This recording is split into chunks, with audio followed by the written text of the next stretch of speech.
is going to try to shove down our throats this next year and beyond.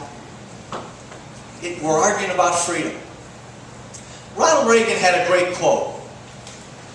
And liberals love to make fun of Reagan when he said this.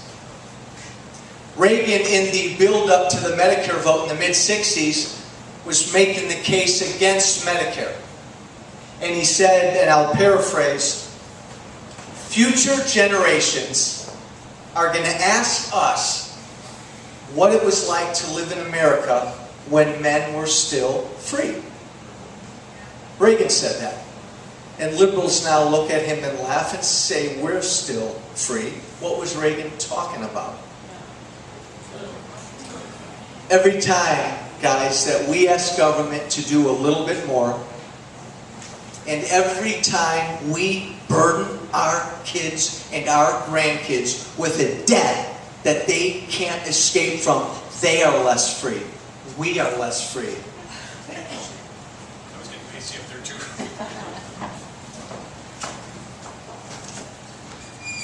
Today's the National Day of Prayer. I listened to David Shipper speak this morning. What a wonderfully interesting man. He of the Clinton impeachment trial. And this very patriotic and reflective day of prayer, about halfway through his speech, turned into a pretty rousing, angry Tea Party rally. It was wonderful. It was outstanding. It gave me heart. You know, every day I've been campaigning, I've been the angry Tea Party guy. I've been the guy who said I've had enough. I've been the guy who hits Republicans and Democrats equally over the head. I'm the guy who says I'm losing my country and I've had it. And my wife knows, because at least once a week I'd go home and I'd say, God, did I sound too angry today? I hope I didn't sound too angry. But every day along the trail, I meet folks who are as angry as I was. And boy, you listen to David Shippers this morning. David Shippers is at the point where we are this close to losing this great nation of ours. It's that profound. It's that, the stakes are that high. We all feel this way.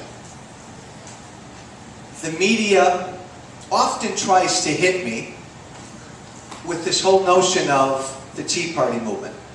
And they try so very hard to get me to admit that it's just in their eyes, it's just a fringe movement. It's just a few disgruntled Republicans. And I've been saying from day one, and I'm going to keep saying it all the way to November, the beauty of the Tea Party movement, the beauty of everybody in here is that it is not tied to a party. It has nothing to do with party.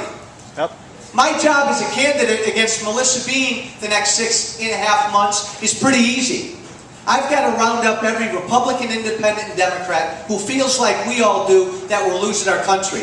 That if we don't stop this spending path we're on, our kids and our grandkids are going to be robbed of their futures. That has nothing to do with party. That's most of the people in the 8th District. That's most of the people in this country. Amen. We know that. Right. We know that. The media is not there yet, and they may never get there. But we know that.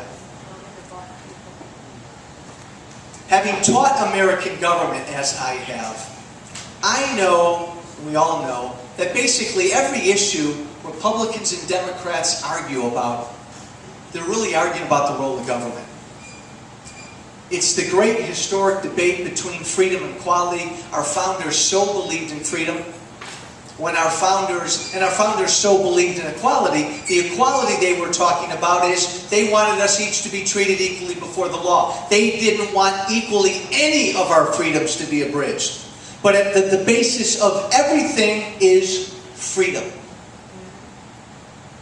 We are so gosh darn far away from that notion. It's not just this healthcare law. You look back at the last 100 years, you look back on so much of what our federal government has passed, which has nothing to do with what the founders envisioned. We've asked our federal government to do so much that our founders never, ever envisioned they should do. It should do. And we're at the point now We're at the point now where the people have risen up. And I think this health care law is the final piece, I think, that's going to push it over the edge. Melissa Bean and the folks who are on the other side of this debate, who truly want government to do more, they're really hoping we'll all forget. As a candidate, I can't forget. As a candidate, I've got to put this in front of her face every day of the election. As a candidate, I'm an extension of what everyone in this room believes. And if I'm out there alone every day telling Melissa Bean and everybody else who voted for this thing that you didn't just vote to take our health care decisions away, you didn't just vote to almost turn my kids and grandkids into indentured servants if we don't stop this. You voted to take away my freedom. It's that important. So I'm asking you to use this bill this law as an opportunity to take a stand. As an opportunity in the next 6 to 7 months to continue this revolution. I'm going to. The stakes are that high. I'm often asked, and I'll close with this, I'm often asked why I decided to run for Congress.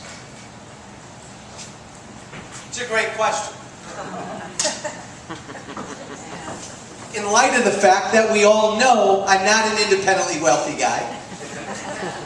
We now know yours truly has struggled financially. We now know if you looked at my balance sheet, there's no way on God's green earth I should have run for Congress last fall. Had no business running. The media hits me over the head a lot as well. They say, Walsh, you made what? You made $40,000, $60,000 last year? How the heck could you think about running for Congress? And I know in this room we haven't lost it. I know a lot of people haven't lost this notion. I know we've grown pretty cynical. But here's what I said to myself last fall. I felt like a farmer or an average citizen must have felt back during in the run-up to